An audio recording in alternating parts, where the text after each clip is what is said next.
Joe!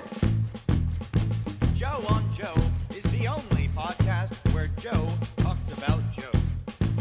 And now, your host, Joe Slepsky. Hello again, everybody, and welcome back to Joe on Joe. It is me, your host, Joe Slepsky, and we are here this week for the final part of our deep dive into the Battle Action Force Annual from 1987.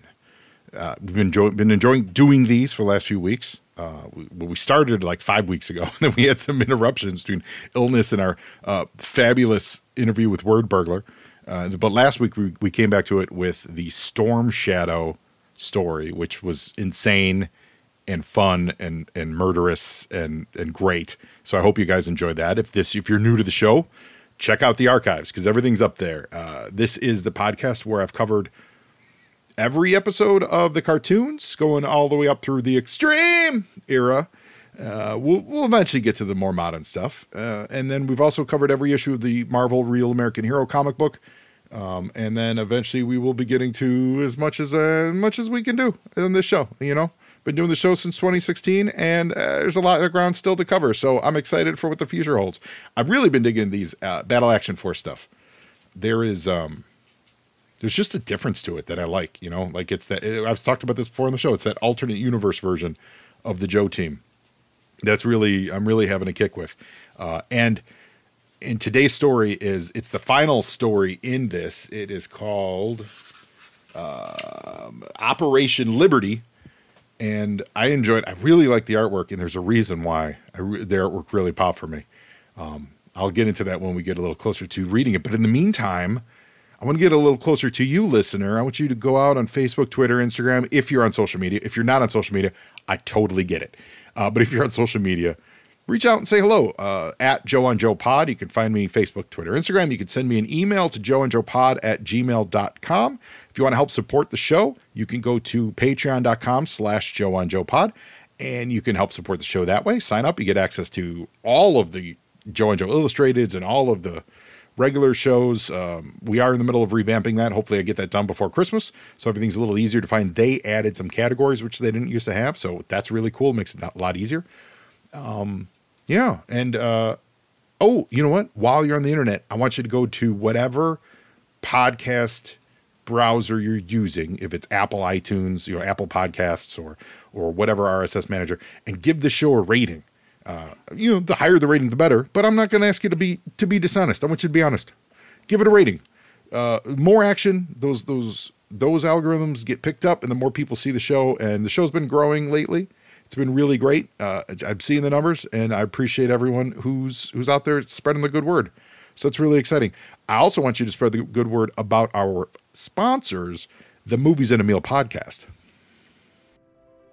In the beginning of time, the smallest organism gained sentience and thought to itself, I really need a good meal. Then a bunch of other stuff happened, and finally the Lumiere brothers started showing movies in France.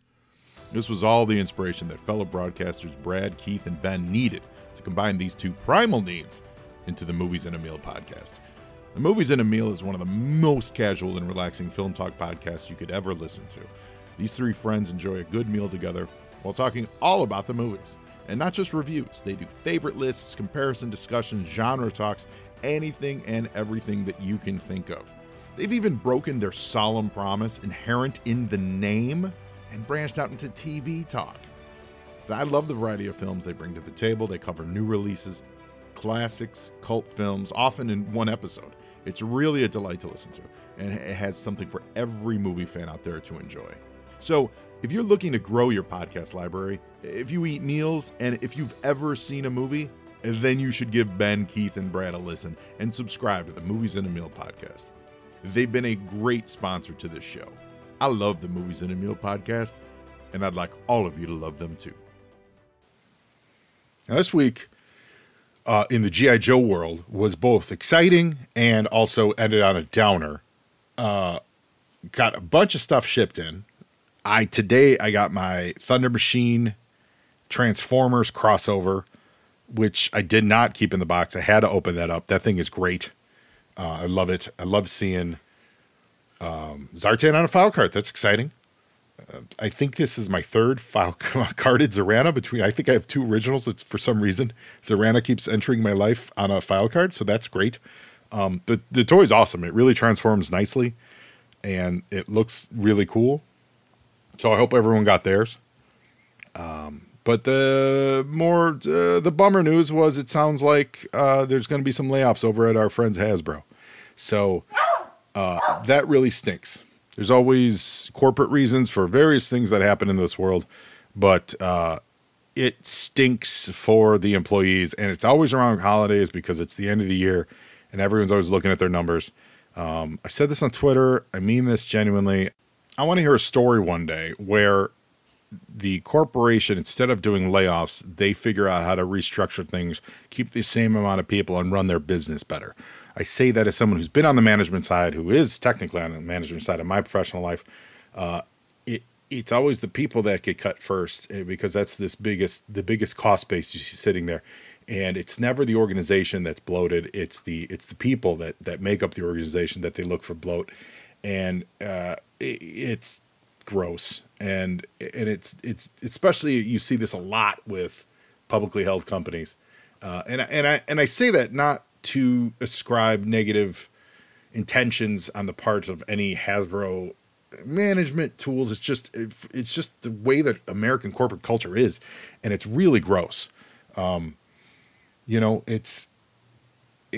rather see a shakeup in the way things are done rather than a shakeup in the people doing them, is what I guess I'm saying. So there's that. Obviously it's a bummer from a collector's perspective, from the consumer, because that must mean that things aren't going well, or there may be some ill omens for the future. I certainly haven't heard anything, or I haven't seen anything on that front. But if there's any Hasbro employees out there listening, we hear you, and we hope you're well, and we hope you land on your feet. Sure, you're talented, and you get a good. Hopefully, you'll land somewhere well, and hopefully they'll take care of you on the way out the door. Someone who's been the product of that over the years a few times, change is great, and change is important, and change is not always your choice. Change is often thrust upon you, and very often it can lead to the next best thing. So more often than not, it really does. So it sucks. Use the opportunity to, use it as an opportunity. Because whatever it is you're going for in life, there's never really one place to execute that vision, that dream.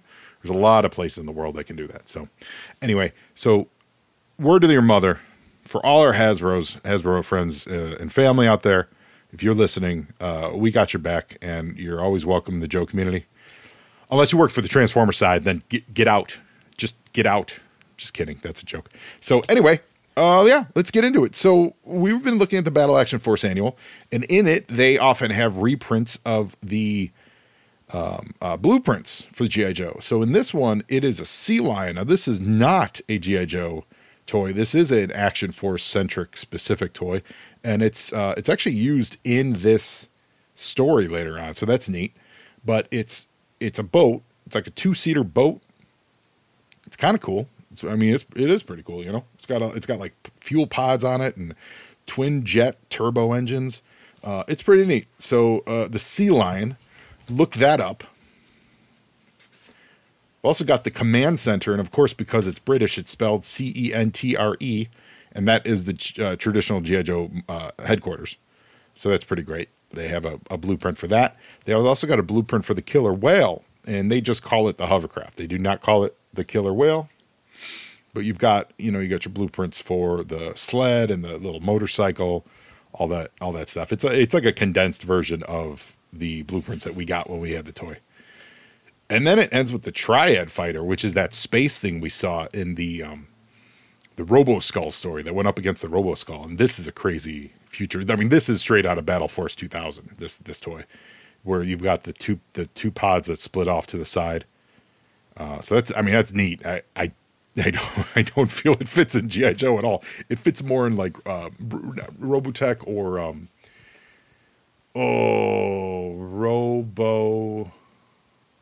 Robotics. That's what I'm thinking of. It looks more like a toy from Robotics. Anyway, so those are there. So now we go into Operation Liberty, which is a black and white story Starts with a bang with Zartan in the swamps. Now, the reason I said I really got into this artwork is because I chose to read this without my reading glasses.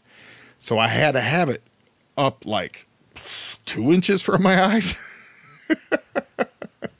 And in doing so, however, I really got a good look at this artwork, you know? There were times when I would pull back, put my glasses on to take a better look at it. And, sorry for you making noise here. I'm moving my book around.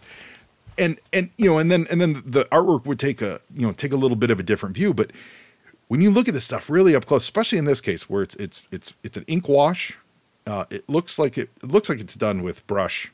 Most of it's done, you know, with brush and with a quib, like nib pen, quill and a nib pen, and with, you know, varying levels of ink washing. You know, with black, you've got dark gray hues, you got mid gray, then you've got really light gray. And when you get that close to that page, there was a moment when I thought there was a ton of zipatone on this, which I am a sucker for good zipatone. And then I really looked close and realized, oh no, there's no way that's all zipatone. That's just the printing process, breaking out into the dots to make the graying of the ink wash. But that's how close my eyes were to this page, ladies and gentlemen, because that's how bad my vision is. Anyway, we open and we're on Kutana Island. It's in the Java Sea, and they have swamplands because Zartan's here. And he's waiting for Cobra Commander's orders. And just like in pretty much all the other stories, these are very toy-centric. Zartan looks exactly like Zartan did in the toy. He's got the same backpack. He's on his swamp skier, which looks exactly perfect to what the swamp skier looked like. His vest looks pretty much the same that his toy did. He's got the same shoulder pads. You know, like it wasn't like a cartoon version, you know, like inspired by the look of the cartoon or anything. It is a straight up rendition of the toy, which is neat to see. I always enjoy that with these because then it really looks like the toys are coming to life. But Cobra Commander gives him the go ahead, and Zartan skis up to a party of unsuspecting men. Now, there is one dude hanging out in this group of soldiers. They're not G.I. Joes or Action Force, rather. But they're just a group of soldiers, and Zartan says, in the spirit of Greece, you're the one that I want. And he grabs this guy with glasses, and he hauls him away. Now, the next page, so there's a lot of jungle foliage in this. And the other thing I was looking at with the jungle foliage, you know what this art style reminds me of? And for the record, we've always, every time I've done these, we've had trouble identifying who the artists are on these stories because they don't credit them in the book so far. John Cooper signed the last one, so we know John Cooper did the Storm Shadow one.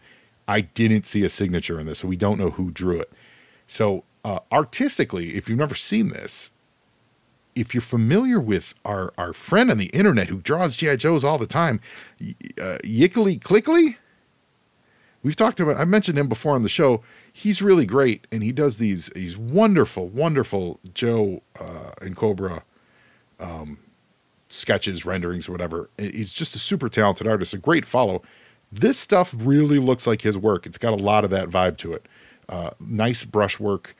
The backgrounds are really more evocative backgrounds. They're more like Bob Ross, happy little bushes, right? Instead of heavily rendered, foliage, right? So there's lots of open space that is formed by the shadows, by the impressions of plants, right? If that makes sense. Like a lot of the foliage are just brush strokes. They're not they're not drawn leaves. They're just the brush swiping multiple times in the same direction, and you do that enough, all of a sudden you've got foliage. It's really great. I like it a lot. And like I said, when you really get closer, you're like, oh my God, that's so much zipatone, but it's really not. It's really just the printing process. So this guy with glasses gets kidnapped, and we see his name is Sir Basil. These other dudes, I imagine they're French, or I'm sorry, English. They're very upset that he got kidnapped. Now, one of them does say, Basil's like strapped across the swamp skier, but he is certainly held hostage. And one of them yells, "Open fire." Mind you, don't hit Sir Basil. How they intend to do that, I don't know, but that's the instruction. And Zartan gets away. And then breaking cover from the jungle, we've got a whole cadre of swamp ski or moccasins. And again, these look really good. They look very accurate to the toy. Copperhead's in the lead. They start firing upon these soldiers. I'll call them like soldiers of fortune or something. They start firing on them from behind them. And they even yell, "All must perish." So all these people are dead.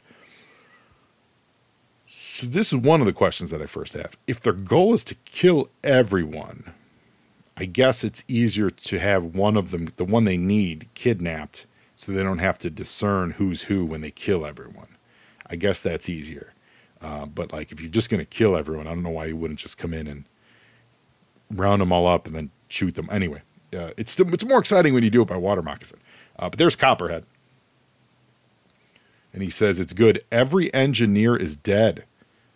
As Cobra Commander wished. Remove the body." So they've killed all these engineers. As per Cobra Commander's wishes. And the secret of the mine remains safe in the hands of Cobra. We don't know what the secret is. But Copperhead sure does. The one person escaped. Do we have his name? We don't know his name. But he tells us that Sir Basil's been kidnapped. His team of engineers murdered. Who are these killers? British geologist Sir Basil Dunnington Smythe has taken young Minoka, the son of a... so this is Minoka, and it's a son of his friend on his first trip to the jungle. It's kind of a backwards way to introduce a character, like through the eyes of another character who just got kidnapped and hasn't been... We don't really know anything about him, but... Anyway, Minoka, he runs off to, quote, tell the president at once. So we don't know president of what, but he's going to go tell the president. Now, finally, Sir Basil is taken face-to-face to Cobra Commander, who is currently living in the depths of the mine. He says, "Welcome to my kingdom on Kutana, Sir Basil. I am Cobra Commander." Says, "You don't interest me, fiend, but you'll pay for the slaughter of my engineers." Cobra Commander says, "That was unfortunate but necessary for my plans. You're clever. You realize there is gold on this island, and you came to investigate this on behalf of the Kutana president. And Cobra's arrived there first, and they've been extracting the gold for weeks. So Cobra's been stealing the gold from the Kutana people, and they've got a bunch of slaves, which this guy's very shocked to see. And the reason he needs this engineer is because he needs to secure the safety of the miners." Nice storytelling here. Nice variety between close-ups and like wide shots. I like that. I think it's a better use of variety, I think, than we saw in the Storm Shadow story last week. The camera pulls back and we see everything. We see full body shots, and then it gets a little closer. And then we see, there's a nice close up of Cobra Commander. You don't see much because it's his metal plated face. So this dude, Sir Basil, he grabs a shovel that's laying around, and he cracks Cobra Commander with it, stealing Cobra Commander's gun. Now he is like, you're coming with me, so he's going to hold Cobra Commander hostage. But as he does so, Cobra Commander presses a button, and one of his snake armors, they call it the escape armor. It's that armor, the full body armor, the snake armor. It comes to life and it grabs Sir Basil. And literally, that is the last we see of Sir Basil. And that's what's weird about this story. So we're in the Kutana presidential palace, and we see Minoka has reached the president. And he tells them all about Cobra. He says they're deadly men. There's no one that can defeat them. Only one crack unit in the world. So this president calls Action Force. Now, this is where the story stops being remotely anything about this guy, and it becomes all about Action Force fighting Cobra. So 48 hours later, we get that sea line, which we saw that cool blueprint of earlier. Is a sea line. It kind of's got the feel of the old not the shark. What was the orange boat? I had two of those. What were those called? The little orange one. It's kind of got that vibe to it, but it's a 2-seater. It's got canopy stuff. It's really kind of cool. But it's Recondo, and who we would call Torpedo, they call Dolphin. And it's funny because, Torpedo, he's from Hawaii. He's got that kind of surfer vibe to him. Here it's Boyo and Pip and Cheerio coming out of Torpedo, which is kind of funny.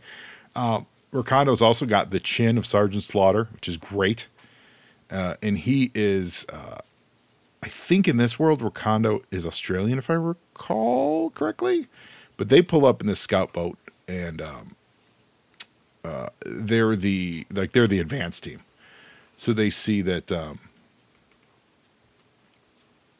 as they pull up, there's a couple asps on the beach, and Cobra does not, they're not sneaky at all. Cobra sees them, they immediately blow up that sea lion. I had to refresh myself on the name of that. That immediately gets exploded. So we think that our boys are dead, but then a hovercraft shows up, and again, the whale is drawn completely to specs, man. That's a good-looking whale. We've got Duke, leader of the Action Force unit, and he's with, do they say, well, there's Flash, apparently he's in there, but they see Recondo and Dolphin die, and, they think they're dead. They see their ship blow up, so Duke is, he wants his revenge, and Duke takes charge. I want to hit fire on the missiles that will kill these Cobra troopers, and he does so. He takes it over from Flash, and we get a nice little explosion. Again, death tolls, man. Action Force has so much more actual on-page death than G.I. Joe ever did. It's really wild. So as the hovercraft hits the beach, we get a very cool toy moment, which we didn't really see a lot of in I think in the regular G.I. Joe thing, where the front of, how the front of the whale opened up and it was a ramp. We see that mid-open. So it's not just open and everyone's running out. We see it actually cracking open in this. The detail on the whale is very nice. Who do we got? We got Gung Ho, who, oh no, it was Rock and Roll, who was called something else. Gung Ho is here. Scarlet is here. Flash. And look, Recondo is alive.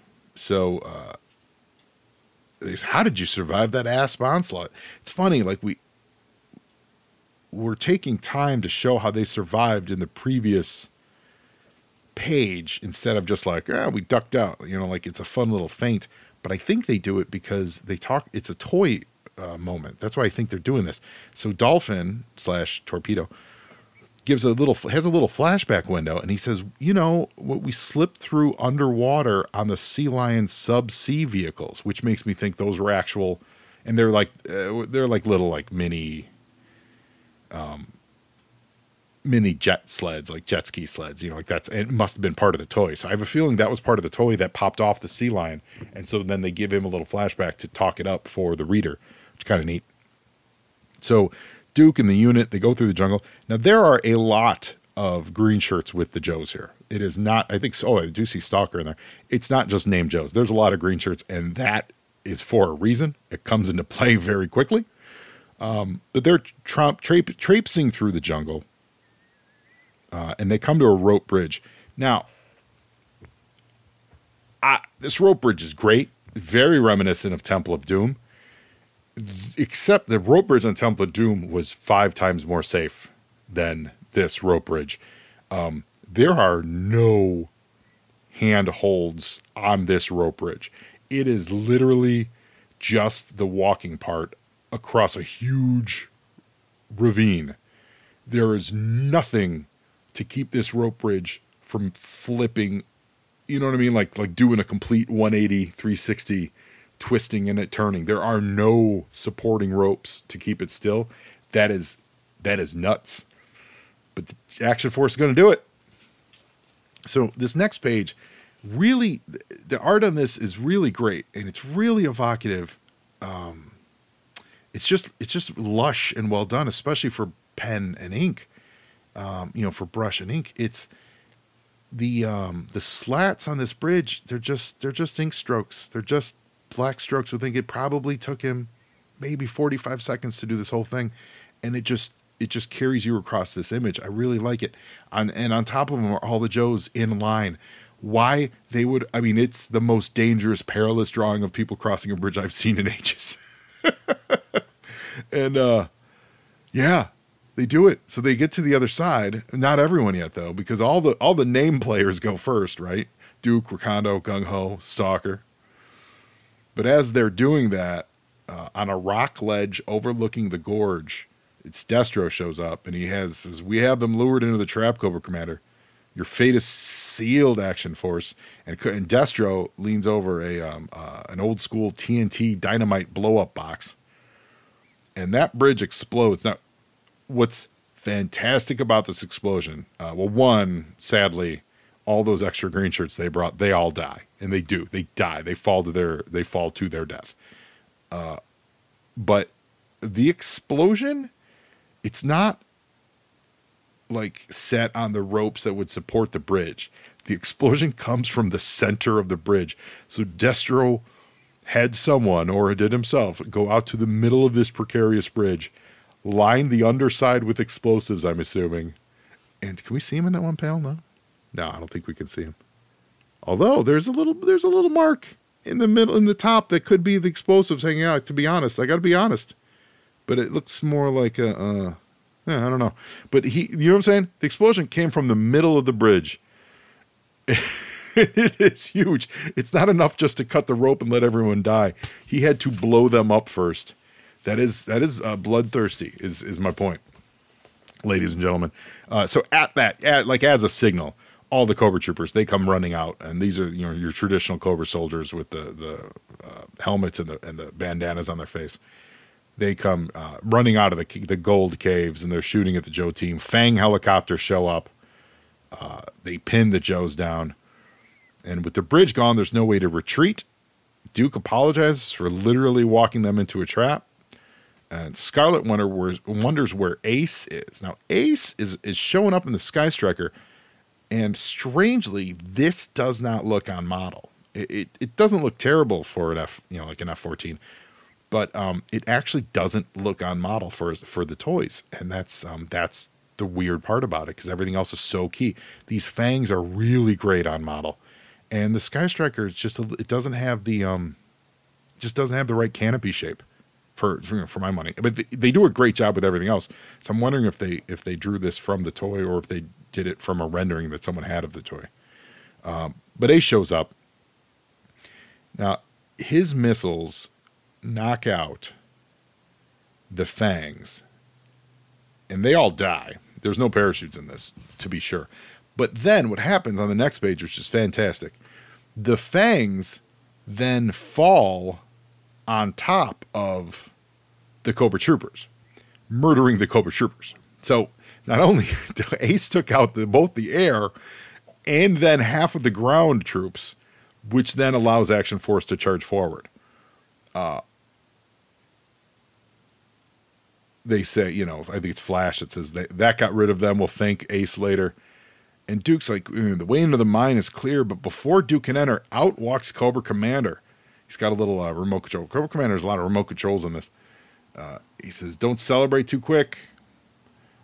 You see, this is a deadly device. One push of my finger, and it will detonate a bomb in the mine, killing Sir Basil and the slaves. So to avoid such a catastrophe, you must allow me to escape in my personal fang. Your choice, my life, or theirs." So he's giving him that ultimatum. Now, this is different from what we talked about was it last week or whatever, where like the bad guy gets away and the Joes just kind of go, well, we'll get him next time. This actually is a legitimate, if you follow me, I'm going to blow everyone up. So I'm very cool with this getaway. A nicely rendered Fang shows up. It looks like Destro's driving it, piloting it rather. And it magically becomes a 2-seater once Cobra Commander jumps on. And Stalker reminds him, it's the only thing you could have done, Duke. But of course, because they're Cobras, they're flying away. The bomb is strong enough to blast you and the mine together, so I'm going to blow you all up anyway. Except for here comes Scarlet with a nice throwing star and a great angle on this art. It's a high angle on Scarlet with the throwing star taking your eyes up to the right of the page. And she has perfect aim. She knocks the remote detonator out of Cobra Commander's weaselly hand. And Duke runs over and catches it. It's great again, rendering they give Duke his toy machine gun. That submachine gun he had on the toy is the gun that Duke's carrying here. So that's really nice. So he jumps and he catches it. And as Cobra Commander flies away, everyone's shooting at him, and they miss him and all that stuff. So Operation Liberty is over, guys. But I have a guess the fight against Cobra still goes on. Now, again, I dig this artwork. It is really nice. Like it's just lush. I guess it's just lush. It's really strong. Lots of solid blacks in places that need to be, and then the ink washes work well to delineate all the figures. And then the evocative backdrop, the evocative jungle. Like it's just a few lines that, oh yeah, that's a tree. It's obviously a tree. Oh yeah, that's a palm tree. Oh yeah, that's a bush. That works perfectly with these like heavily realistic to toy rendered figures. I like it. So you guys should really check this out. It looks great. But you see what I mean? Sir Basil doesn't show up again. He gets a brief mention, but the story isn't about actually rescuing Sir Basil. No one cares about Sir Basil. It was about stopping Cobra. And frankly, Cobra's been there for weeks. They've gotten all that gold. I'm assuming they've gotten it out of the mine. So they've collected all the gold. G.I. Joe didn't stop the gold. G.I. Joe didn't catch up and say, you can't take this gold. G.I. Joe said, you can't take more of the gold. So I call that a victory for Cobra. Let's be fair. Yeah. So Cobra, and really, if you look at it, Cobra was in a, I guess, lose-lose situation either way. Because if they didn't kidnap that guy, the mine would have collapsed and killed all the slaves, and then their gold operation would have stopped. If they do kidnap the guy, which they did, and they get him to build buttresses to support it, yes, they would get more gold, but then that results in people knowing that he's been kidnapped. So then their thing stops anyway. So Cobra was going to stop stealing the gold anyway, whether they realize it or not. Their gold days were numbered. And all Action Force / G.I. Joe, all they did was show up to clean up, I guess. That's all they did. And then lose a bunch of green shirts. So I love it, though. It's a lot of fun, man. Action Force Annual. I urge you guys, go on eBay and pick these Action Force Annuals up, or go to, you can Google around. There's scans of this stuff out there. You can check those out for free, of course. They're really a lot of fun. Next week, I don't know what we're going to do, but we are going to do another Action Force Annual. I got 3 in front of me. I think the next one would be 88 or 89, or which one we did one of them. I don't know. Off the top of my head, I don't have it on me. But listen, you guys are great. Thanks again for listening. And now you, Joe, and Joeing is half the battle.